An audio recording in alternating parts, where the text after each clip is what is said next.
Good બપોરો બપોરે તો બપોરો જ કહેવાય ને મિત્રો.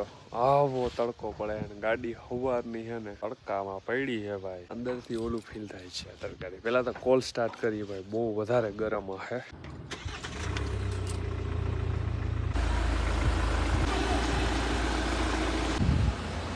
મારા મમ્મીએ સવારમાં છે ને ગાડી લગભગ એને જેવાથી પોતાથી સાફ કરવા લાગે.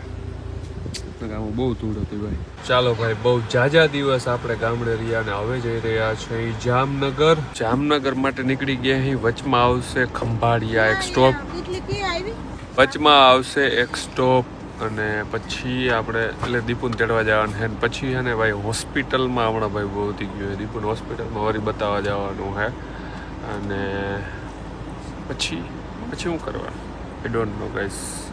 અહીંથી સીધું ખંભાળિયા જવાનું છે પહેલાં. મિત્રો બીજું બધું તો ઠીક, પણ આ પિંક કલરનો ખટારો, પિંક છોકરીઓનો ફેવરેટ કલર હો ભાઈ.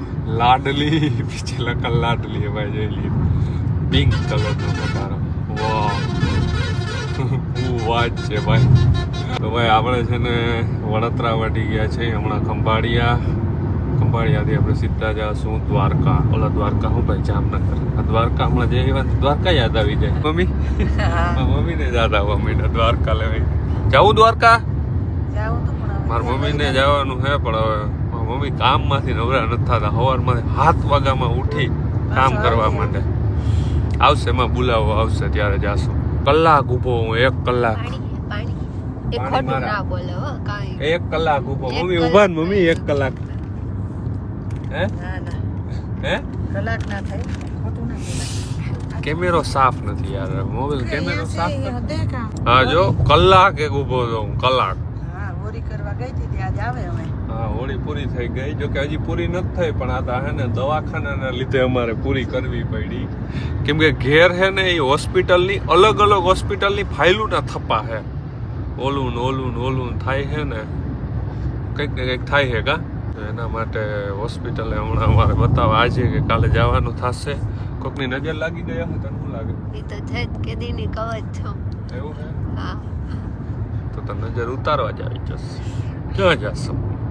રીતસરનો ભાઈ છે ને ખંભાળિયા ટોલ ના કે હું કેટલી ખબર 5 મિનિટ તો પાકી થઈ જ ગઈ. 10 મિનિટ થઈ જાય ઊભો નહીં. લાઈન હલબલતી જ નથી. બોલો હાલો ભાઈ, કેવડી લાઈન છે. આગળ એવડી લાઈન થઈ ગઈ, પાછળ કેવડી લાઈન થઈ ગઈ. ક્યારે હાલશે યાર બસો?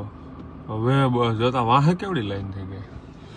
ચાલો ભાઈ, પહોંચી ગયા છે જામનગર. અને ભાઈ હે ને ઘરમાં સ્ત્રી ના હોય ને એટલે હે ને આમ ઘરની અર્થવ્યવસ્થા આખી હે ને ખોરવાઈ જાય. પણ સ્ત્રી આવે ને ઘરમાં એટલે જઈલી ઓછાડો ને બધું બદલવા માંડે અને રૂમ આખો ચોખ્ખો થવા માંડે. રૂમમાં કઈ નવીન લાગે? ઓલું સ્ટીકરમાં હતું ને ગધારીને ઉખેડી. અરે પણ તો ગાડનું કાપડ જોઈ લ્યો. કઈ નાંદે મેં નથી જોઈ તો પાછા સ્ત્રી હતી મારે વખાણે કરવા પડે કે ઘરની સ્ત્રી છે ને. બાકી અને હવે મને આવે છે નિંદ્રા, તો હું નિંદ્રાને ક્યારેય ટાળતો નથી. નિંદર આવે ને તો હુઈ જવાનું. અચ્છા ઠીક હે સમજ ગયા. નાય ધોઈને થઈ ગયો છું એકદમ હીરોપંતીનો નહીં, ફિલ્મનો હીરો. કેમ કે દીપુ કંઈક મને એમ કહેતી હોય કે હવે તમારા લગ્ન થઈ ગયા, હવે તમારે સામું કોઈ જોઈએ નહીં. मैं अगर अपनी जवानी के सुना दूं किससे. भाई साहब कुछ ज्यादा नहीं हो गया? मतलब कुछ भी. આ ડાયલોગ ફિટ ના મિત્રો. આને મારે હું કેવું, હું એટલો હેન્ડસમ હોઉં ને ભાઈ. આ તમે યાર કોમેન્ટમાં મારા વખાણ ના કરતા હોય પછી મારે ખુદને વખાણ કરવા પડે. આવું કમેન્ટમાં કર્યો ખુદ ભાઈ પોતાના જ વખાણ કરે ને હું ભાઈ ક્યાં મેં હેન્ડસમ નહીં હું ગાઈસ.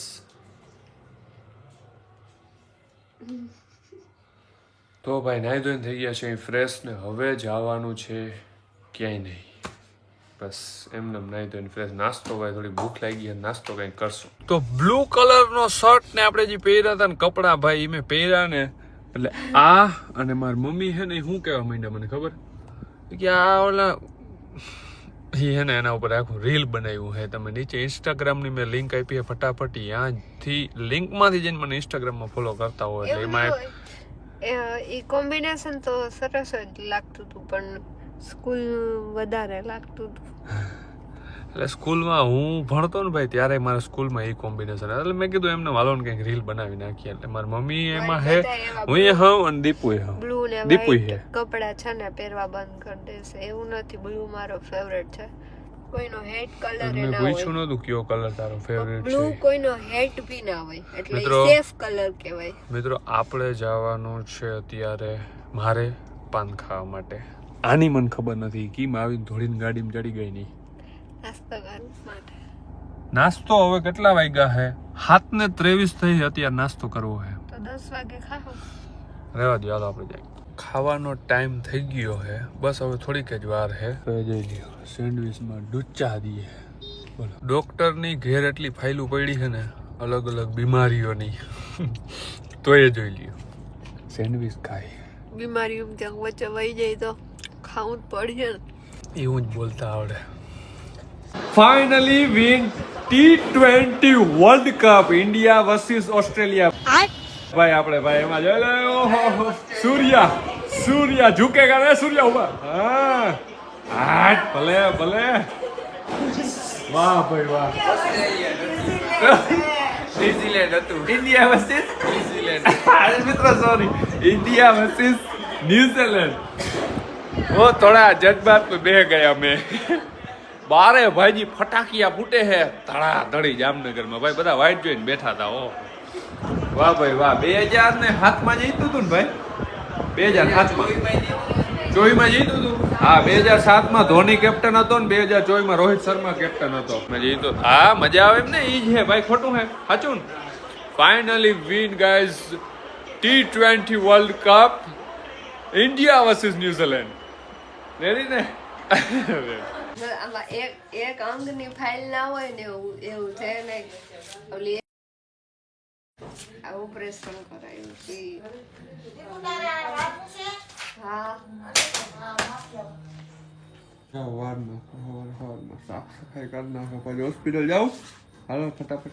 હોસ્પિટલે બતાવી લીધું. હજી એક બે હોસ્પિટલે બતાવવાનું હતું આના માટે જ, પણ એ કેન્સલ કર્યું કેમ કે હે ને આ એક દવા હે ને એ પી લે તોય ઘણું. અને બીજી વાત, એને લેવું તો ફેસ વોશ કેટલાનું આવે ખબર મિત્રો? એ જે યુઝ કરે ને 600-700 કેટલાનું આવે? 700 રૂપિયાનું ફેસ વોશ યુઝ કરે. હવે જિંદગીમાં 700 રૂપિયામાં તમે 70 ફેસ વોશ મગાવી લઈ અને 700 રૂપિયાનું ફેસ વોશ યુઝ કરું. હું પોતાનું ખાતું ભરતી જાય અને મારું ખાતું ખાલી કરતી જાય. પોતાના ખાતામાં 5000 રૂપિયા પડ્યા હોય તો એમાંથી ફેસ વોશ ના લઈએ. ફેસ વોશ કેમાંથી લે? જા ને મારા મારે ફેસ વોશ લેવો પોતાના ભલે પછી કામ આવે. લે મારું ખાતું ખાલી કરી દઉં. માવા વિના નહીં હાલે. રામભાઈ ડેર આજે જામનગર આવ્યો છે. રામભાઈ લે કીવો તું લે. રામભાઈ હા શું છે? મજા ભાઈ. તમારે હોસ્પિટલ વાળા હાલે? અમારે હોસ્પિટલ મોટી વાત. તમારે હોસ્પિટલ અમારે હોસ્પિટલ ના ભાઈ કોઈ દી ખૂટ્યું નહીં. આ તું લાઈટું કર દે ભાઈ. એલિફન્ટ આઉટફિટ હે મિત્રો. બસ દુકાન ધ પ્રીમિયમ સ્ટોર. મિત્રો આજે હું તમને મળવા માંગુ હું, જો કે તમે ઓળખતા જ હશો. અમે સોશિયલ મીડિયામાં તો બહુ વધારેથી કનેક્ટ થઈ, બટ આજે પહેલી વખત મેં મુલાકાત કરી છે રમેશભાઈ યારે. કેમ છો રમેશભાઈ? બસ ભાઈ મજામાં. અને તમને રૂબરૂ મળી અને ખૂબ મજા આવી. અને આમાં એવું હોય છે, અમારી સોશિયલ મીડિયાની મિત્રતા અને સોશિયલ મીડિયાની દોસ્તી એવી હોય છે કે રૂબરૂ પહેલી ફેરી મળ્યા એવું આમ તો ફીલ થતું જ નથી, કારણ કે અમે વર્ષોથી ઓળખીએ છીએ, એવું તો હોય જ છે. પણ આજે તો પણ રૂબરૂ મળી અને ખૂબ મજા આવી ભાઈ. આજે પહેલી વખત હે ને હાથ મિલાવીને ગળે મળ્યા છે. ઈ પેલા નહોતું થયું. અમે સોશિયલ મીડિયામાં વાત, ફોનમાં વાત થઈ ગઈ હતી, બટ આજે પહેલી વખત ભાઈ અહીં કેસુરની દુકાને આવ્યા ને તો મેં કીધું હાલો ભાઈ આપણે જ્યાં ફોન આવ્યો મને રમેશભાઈનો, અમે મળતા આવી. બીજી વાત, આપણે ભાઈ રમેશભાઈ છે ને એ મોબાઈલના બાદશાહ છે. ગમે એ મોબાઈલ હોય ને એનો તો આપણી ઓડિયન્સને તમારે ગમે એ મોબાઈલ સજેસ્ટ કરવો હોય કે અમુક ઓડિયન્સ એવી હોય જેનું બજેટ ઓછું હોય તો એમાં કયો મોબાઈલ લેવાય અને બહુ હાઈ બજેટ હોય તો એમાં કયો મોબાઈલ લેવાય? હવે ભાઈ આ તમે બહુ સારો ક્વેશ્ચન પૂછ્યો અને મને મારી ઓડિયન્સ પૂછતી જ હોય છે. તો આમાં બજેટ પ્રમાણે હોય છે. માની લ્યો તમારું 15,000 ની આજુબાજુ બજેટ છે તો તમે વિવોની T સિરીઝમાં જઈ શકો, T4X, પછી સેમસંગની M સિરીઝમાં જઈ શકો, કારણ કે આ બધી સિરીઝ એવી છે કે સસ્તામાં બેસ્ટ વસ્તુ આપવી છે. એમાં હું 15,000 ની આજુબાજુ કોઈ કહેતા હોય ને કે આ ફોન લેવો, કયો લેવાય, તો Vivo T4X હું સજેશન કરું. પછી ઘણા બધા મિત્રોનું એવું હોય છે કે વિડીયોમાં બેસ્ટ વસ્તુ જોઈએ છે 30,000 ની આજુબાજુ, તો તમારે બે જ ઓપ્શન લેવાના, કાં તો આઈફોન નું કોઈ સેકન્ડ હેન્ડ ફોન ગોતી લેવાનો, iPhone 30 કે એવો કાંઈ, અથવા તો Samsung S23 FE કે એવો કોઈ તમે લઈ શકો. અને વિડીયો બનાવવા માટે પૈસા વાળા કોઈ હોય ને લેવો પૈસા વાળા લેવો હોય તો આ બે ઓપ્શન છે આપણી પાસે, iPhone 17 Pro Max અને આ નવો લોન્ચ થયો છે Samsung S26 Ultra. અને S26 Ultra વિશે તો તમે ઘણી બધી એડ જોઈ છે. ભાઈ આપણે છે ને આ સેમસંગ નો મોબાઈલ આપણે વિવો નો મોબાઈલ મેં રમેશભાઈ લઈ લીધો તો થોડોક ટાઈમ બદલાવો નથી, પછી આપણે સેમસંગ માં જવું કેવી મજા આવે. અને ભાઈ આ ટૂંકમાં મારે તો અટાણે એડવર્ટાઇઝ પૂરતો છે, એડવર્ટાઇઝ કરવાની છે, પણ આનું એક નવીન તમને કહું આ ફોન નું, આની છે ને જે ડિસ્પ્લે આપી છે ને પ્રાઇવસી ડિસ્પ્લે, ઈ તમે પ્રાઇવસી ઓન કરો ને એટલે ટૂંકમાં પ્રાઇવસી ગ્લાસ નાખવાની જરૂર નથી, સાઈડ માંથી કોઈ જોઈ ન શકે, ઈ વસ્તુ નવીન છે. પછી આની અંદર એક સ્ટેબલ મોડ આપ્યો છે કે દાખલા તરીકે તમે કેમેરો ચાલુ હોય, આટલો ફોન ઊંધો કરી નાખો ને તો એનો સીન એક્ઝેક્ટ લેતું હોય, એટલે એવી ઘણી બધી વસ્તુ આમાં આપી છે. એટલે પ્રીમિયમ ફોનમાં તમારે જવું હોય એન્ડ્રોઈડમાં તો તમારા માટે આ બેસ્ટ ઓપ્શન હોય શકે. Samsung S26 Ultra હે ને, S26 હમણાં નવો લોન્ચ થયો, આપણે વ્લોગિંગમાં કોઈને શોખ હોય, દાખલા તરીકે ઇન્સ્ટાગ્રામ નું રીલ કોઈને બનાવવું કે વ્લોગ બનાવવા, તો એના માટે તમે આ બે માંથી ક્યાં કયો હો કે હારો મોબાઈલ? જો મારો પર્સનલી ઓપિનિયન આપું ને તો હું પર્સનલી iPhone 17 Pro Max વાપરું છું. અને એમાં પણ એક બીજું કહું, ઘણા બધાનો જો તમારે નવો જ લેવો હોય તમારું બજેટ સારું હોય તો તમે 17 Pro Max માં જઈ શકો, અને તમે જો 15 Pro Max 15 Pro Max વાપરો છો તો તમારે બદલાવાની જરૂર નથી મારા ઓપિનિયન પ્રમાણે. તમે 15 Pro Max વાપરતા હોય તો ઈ જ વાપરજો, અને નવો જ લેવો હોય તો પછી તમે 17 Pro Max માં જઈ શકો. આપણે ઓલરેડી આઈફોન માં ભાઈ 15 Pro Max માં, બટ સેમસંગ ના ભાઈ જે મોબાઈલ છે ને આ S26 Ultra ને ભાઈ બધા અત્યારે ગજબ ના આવ્યા છે. બાકી મારા બ્લોગમાં છે ને આ મોબાઈલ ની માહિતી, કેમ કે મને એટલી બધી ખબર ના પડે એટલે હું કહું નહીં, પણ મેં કીધું આ છે ને રમેશભાઈ આવ્યા છે ને એટલે આપણી બધી ઓડિયન્સને આપણે જણાવી દઈએ કે તમારે મોબાઈલ લેવો હોય તો કયો લેવાય, ઓછા બજેટમાં, હાઈ બજેટમાં, પ્લસમાં તમારે ભાઈ વ્લોગિંગ ને એવું શૂટ કરવું હોય તો કયો મોબાઈલ નો યુઝ કરાય. રમેશભાઈ સાથે મુલાકાત કરી, બહુ મજા આવી રમેશભાઈ. ખૂબ મજા આવી ભાઈ તમને મળીને, અને પાછા આવો એટલે યાદ કરવાનું. ના પાકું ભાઈ. સારું ભાઈ, હવે આપણે જઈ ઘરે, કેમ કે ઘરેથી ફોન આવી ગયો છે, જમવા જવાનું છે. આ સાથેનો આજનો વ્લોગ વિડીયો આપણો અહીંયા પૂર્ણ થાય છે. કેવો લાગ્યો વ્લોગ એક નીચે કમેન્ટ કરી દેજો. સબસ્ક્રાઇબ ના કર્યો તો કરી નાખો, નીચે ડિસ્ક્રિપ્શનમાં ઇન્સ્ટાગ્રામની લિંક આપી, ફટાફટ જઈને ફોલો કરતા હો. બાકી મળશું નેક્સ્ટ બ્લોગ વિડીયોની અંદર. ત્યાં સુધી બધાએ પોતાનું ધ્યાન રાખે. બધાને જય દ્વારકાધીશ, જય શ્રી રામ. મળશું નેક્સ્ટ બ્લોગ વિડીયોની અંદર.